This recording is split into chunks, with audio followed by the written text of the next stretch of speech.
আসসালামু আলাইকুম বন্ধুরা। আশা করি আল্লাহর অশেষ রহমতে তোমরা সবাই অনেক ভালো আছো। আজকে আমরা দেখব আমরা কিভাবে লুপ এবং সি লুক অ্যালগরিদম ব্যবহার করে ডিস্ক শিডিউলিং করতে পারি। আমরা আমাদের পূর্ববর্তী লেকচার ভিডিওগুলোতে দেখেছিলাম যে আমরা কিভাবে first come first serve, shortest seek time first, scan এবং সি স্ক্যান এই অ্যালগরিদম গুলো ব্যবহার করে ডিস্ক শিডিউলিং করতে পারি। তো এখন আমরা দেখব লুক এবং সি লুক। তো তোমরা যারা অলরেডি স্ক্যান অ্যালগরিদম ব্যবহার করে কিভাবে ডিস্ক শিডিউলিং করতে হয় দেখেছো, তাদের জন্য লুকটা অনেকটা ইজি হবে। তো আমি তোমাদেরকে মনে করে দিই যে আসলে স্ক্যান অ্যালগরিদমটা কিভাবে কাজ করতো। তো স্ক্যান অ্যালগরিদমের ক্ষেত্রে আমাদের ধরলাম যে ইনিশিয়াল হেড পজিশন আছে 50তম লোকেশনে বা 50তম ট্র্যাকে। তো এখান থেকে কি করতো, স্ক্যান অ্যালগরিদমের ক্ষেত্রে আমাদের রিড হেডটি যেটাকে অ্যাক্সেস করতে করতে একেবারে লার্জেস্ট ইন পয়েন্ট পর্যন্ত চলে যেত, অথবা যেটাকে অ্যাক্সেস করতে করতে একেবারে লোয়ার ইন্ড পয়েন্ট পর্যন্ত চলে যেত। এখানে প্রশ্নে বলে দেওয়া থাকতো যে লার্জেস্ট ভ্যালুর দিকে যাবে নাকি লোয়েস্ট ভ্যালুর দিকে যাবে। তো আমরা এখন ধরে নিচ্ছি লার্জেস্ট ভ্যালুর দিকে যাবে। তো কি করতো, ইনিশিয়াল হেড পজিশনটি ইনিশিয়াল অবস্থান থেকে ডেটাগুলোকে মানে ট্র্যাক গুলোকে অ্যাক্সেস করতে করতে, রিকোয়েস্টেড ট্র্যাক গুলোকে অ্যাক্সেস করতে করতে একেবারে ইন পয়েন্টে গিয়ে থামতো এবং এখান থেকে আবারও ব্যাক ট্র্যাক করতো। এবং ব্যাক ট্র্যাক করার সময় মধ্যবর্তী যে রিকোয়েস্ট গুলো আছে এই রিকোয়েস্ট গুলোকে অ্যাক্সেস করতে করতে লাস্ট রিকোয়েস্টে এসে থেমে যেত। এটা ছিল আমার স্ক্যান অ্যালগরিদমের ক্ষেত্র। স্ক্যান অ্যালগরিদমের ক্ষেত্রে ছিল এমনটা, কিন্তু লুকের ক্ষেত্রে সামান্য একটু পার্থক্য। দেখো, স্ক্যান অ্যালগরিদমের ক্ষেত্রে যদি এমন হয় যে আমাদের লাস্ট রিকোয়েস্ট এইখানে শেষ, কিন্তু স্ক্যান অ্যালগরিদমের ক্ষেত্রে আমাদের রিডার হেডটি কিন্তু এখান থেকে যাত্রা শুরু করে এই পর্যন্ত এসে থেমে যেত না। যদি এটা আমাদের লাস্ট রিকোয়েস্ট হতো তারপরেও এখানে এসে থামতো না, এই একেবারে ইন্ড পয়েন্টে এসে থামতো। তার মানে দেখো, এটুকু কিন্তু ওভারহেড, এটুকু কিন্তু শুধু শুধুই মুভমেন্ট ঘটলো। যেখানে এখানে আমাদের রিকোয়েস্ট শেষ, তারপরে আমরা এটুকু কিন্তু মুভমেন্ট করলাম, মানে রিডার হেডটি এটুকু মুভমেন্ট করলো, এটা একটু ওভারহেড হয়ে গেল। তো এই ওভারহেডটুকুই দূর করা হয় লুক অ্যালগরিদমে এসে। তো লুক অ্যালগরিদমের ক্ষেত্রে কি করা হয়, আমাদের ইনিশিয়াল হেড পজিশন থেকে লোয়েস্ট দিকে অথবা লার্জেস্ট ভ্যালুর দিকে যাত্রা শুরু করে এবং মধ্যবর্তী যে রিকোয়েস্ট গুলো পায় সেই রিকোয়েস্ট গুলোকে অ্যাক্সেস করতে করতে লার্জেস্ট ভ্যালুতে এসে থেমে যায়।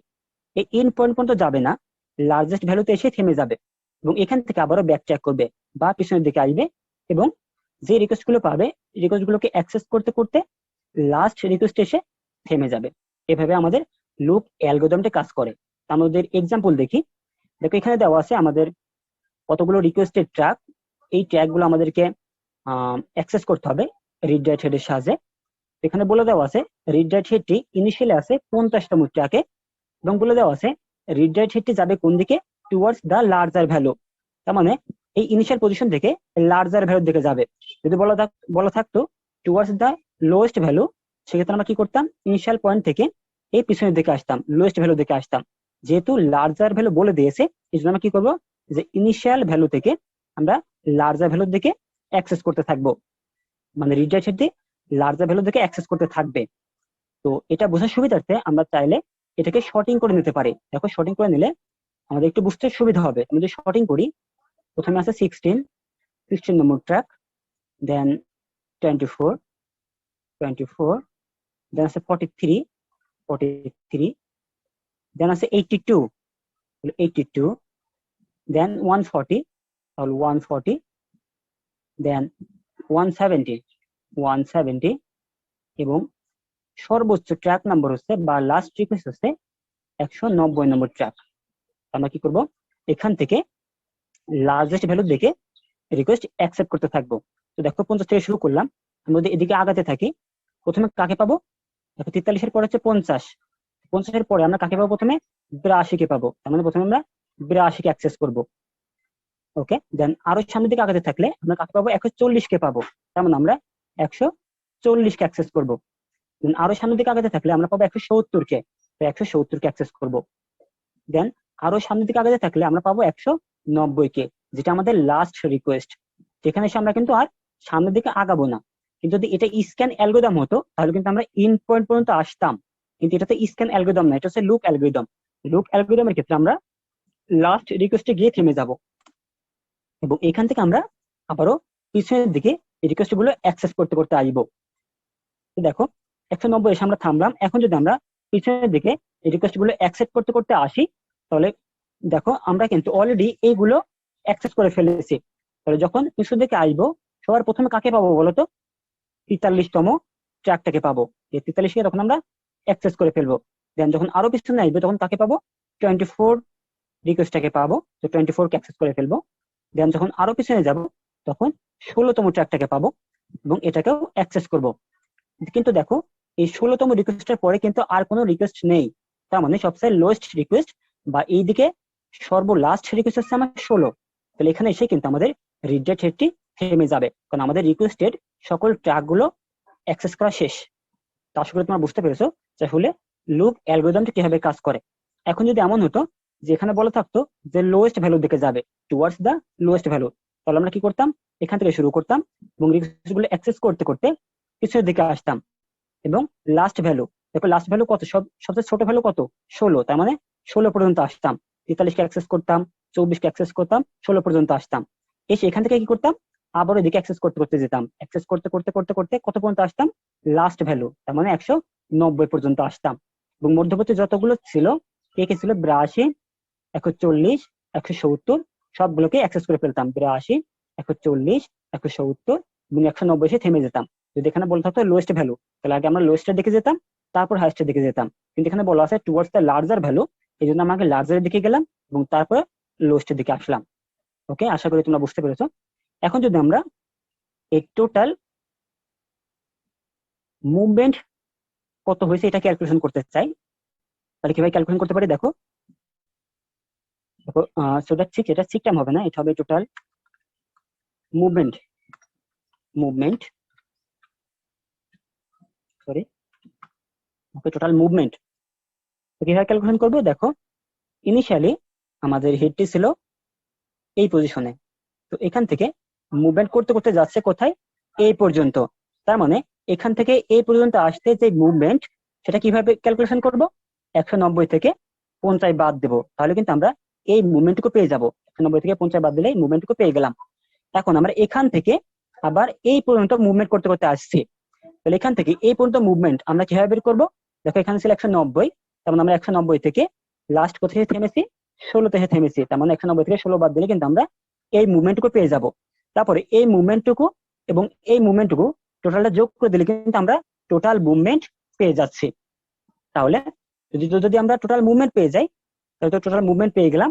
এখন যদি আমাদেরকে বলা হয় যে টোটাল সিক টাইম কত হবে, তো টোটাল সিক টাইম নির্ণয় করতে বলে আমাদেরকে বলে দেওয়া থাকবে যে আসলে একবার মুভমেন্ট করতে সিক টাইম কত হয়। এমন হতে পারে যে আমাদেরকে বলে দিল যে একবার মুভমেন্ট করতে সিক টাইম হচ্ছে 1 ন্যানো সেকেন্ড অথবা 2 ন্যানো সেকেন্ড, 3 ন্যানো সেকেন্ড, যে কোনটা বলে দেওয়া থাকতে পারে। তাহলে একবার মুভমেন্ট করতে যদি হয় সিক টাইম 1 ন্যানো সেকেন্ড, তাহলে 314 বার মুভমেন্ট করতে কত লাগবে বলো তো? 314 ন্যানো সেকেন্ড লাগবে। আশা করি বুঝতে পেরেছো। তো এখন আমরা দেখবো যে আমাদের সি লুক অ্যালগরিদমটা কিভাবে কাজ করে। তো তোমরা যারা অলরেডি সি স্ক্যান অ্যালগরিদমটি দেখেছো তাদের জন্য এটা বুঝতে সুবিধা হবে। তো আমি সি স্ক্যান অ্যালগরিদমটা রিপিট করে দেন সি লুক অ্যালগরিদমটা তোমাদেরকে বোঝাবো। দেখো আমরা যখন সি স্ক্যান অ্যালগরিদম করেছিলাম তখন আমরা দেখেছিলাম যে আমাদের রিডার থ্রেডটি ইনিশিয়াল পজিশন থেকে যাত্রা শুরু করে হয় লার্জেস্ট ভ্যালুর দিকে অথবা লোয়েস্ট ভ্যালুর দিকে একবারে ইন পজিশন পর্যন্ত যাবে। ধরলাম লার্জেস্ট ভ্যালুর দিকে যাচ্ছে, তাহলে লার্জেস্ট ভ্যালুর দিকে ইন পজিশন পর্যন্ত যাবে। সিমিলার স্ক্যানের মতোই সি স্ক্যানও তাই হয়। কি হয়? এখান থেকে ইনিশিয়াল পজিশন থেকে একবার লার্জেস্ট ভ্যালু পর্যন্ত অথবা ইনিশিয়াল ভ্যালু থেকে লোয়েস্ট ভ্যালু পর্যন্ত যায়। তাহলে এখান থেকে কি করে? স্ক্যানের ক্ষেত্রে এখান থেকে আবার অ্যাক্সেস করতে করতে পিছনের দিকে যায়, কিন্তু সি স্ক্যানের ক্ষেত্রে কিন্তু অ্যাক্সেস করতে করতে যায় না। এখান থেকে সরাসরি এই ফার্স্ট মানে এই লাস্ট বা ইন পয়েন্টে এসে থামে। তো কি করলো? ইনিশিয়াল পয়েন্ট থেকে, আমরা সি স্ক্যানের কথা বলছি, সি স্ক্যানের ক্ষেত্রে ইনিশিয়াল পয়েন্ট থেকে অ্যাক্সেস করতে করতে ইন পয়েন্ট এসে থামে এবং ইন পয়েন্ট থেকে আবারও পিছনের দিকে অ্যাক্সেস না করে লোয়েস্ট ইন পয়েন্ট এসে থামে। দেন এখান থেকে আবারও অ্যাক্সেস করতে করতে সামনের দিকে আগায়। এটা ছিল আমাদের সি স্ক্যানের ক্ষেত্রে। কিন্তু সি লুকের ক্ষেত্রে এই লাস্ট মানে ইন পয়েন্ট পর্যন্ত আসার প্রয়োজন নেই। লুকের মতোই আমরা যে লাস্ট রিকোয়েস্ট পর্যন্ত আসতে পারি, জাস্ট লাস্ট রিকোয়েস্ট পর্যন্ত আসবো এবং এখান থেকে আমরা আবারও ইনিশিয়াল পজিশনে যাব না, বরং এদিকে সবচেয়ে লোয়েস্ট যে রিকোয়েস্ট বা লাস্ট যে রিকোয়েস্ট, এই রিকোয়েস্ট পর্যন্ত আসবো। দেন এখান থেকে আমরা আবারও অ্যাক্সেস শুরু করব।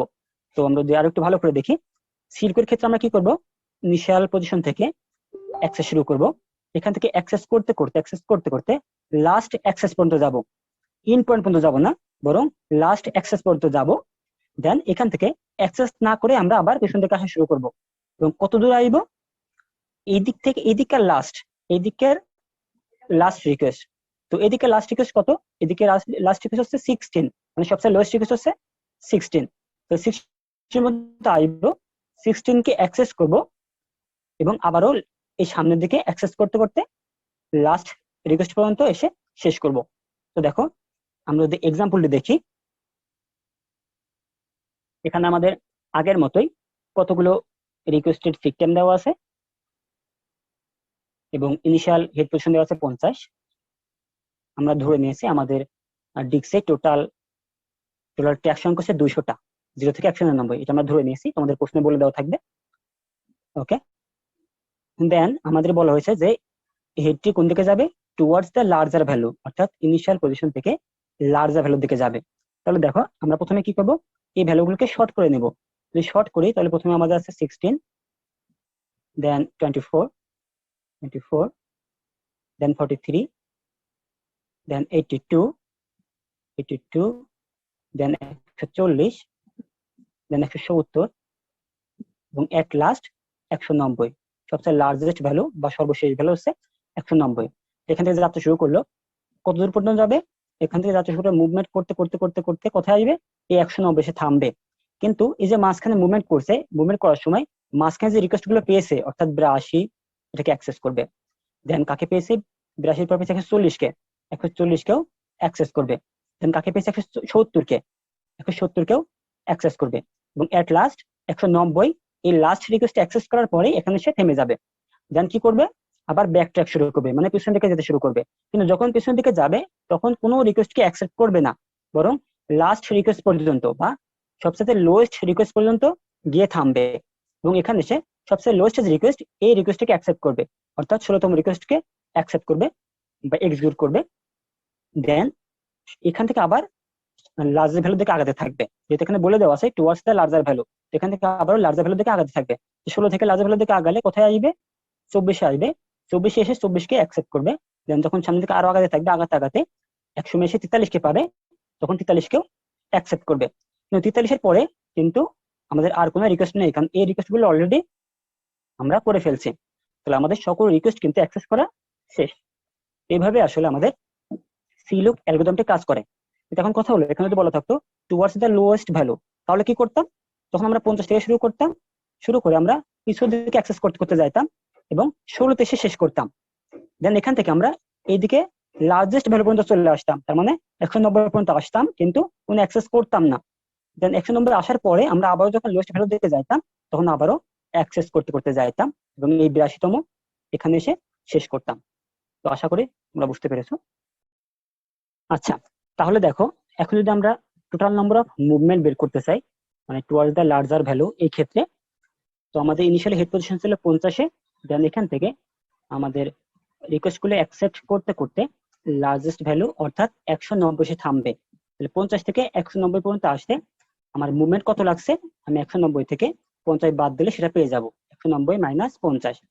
দেন 190 থেকে সরাসরি কোনো ধরনের অ্যাক্সেস ছাড়াই কোথায় চলে আসছে, লোয়েস্ট ভ্যালুতে বা লাস্ট ভ্যালুতে, যেটা হচ্ছে 16। 190 থেকে 16 বাদ দিলে কিন্তু আমরা এই মুভমেন্টে পেয়ে যাব, 190 মাইনাস 16।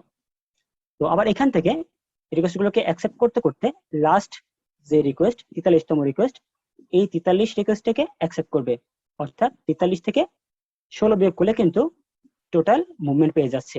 তারপরে এই সবগুলো যোগ করলেই আমরা টোটাল মুভমেন্ট পাচ্ছি 341।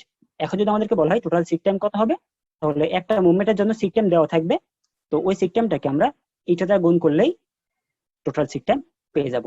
আশা করি তোমরা বুঝতে পেরেছো।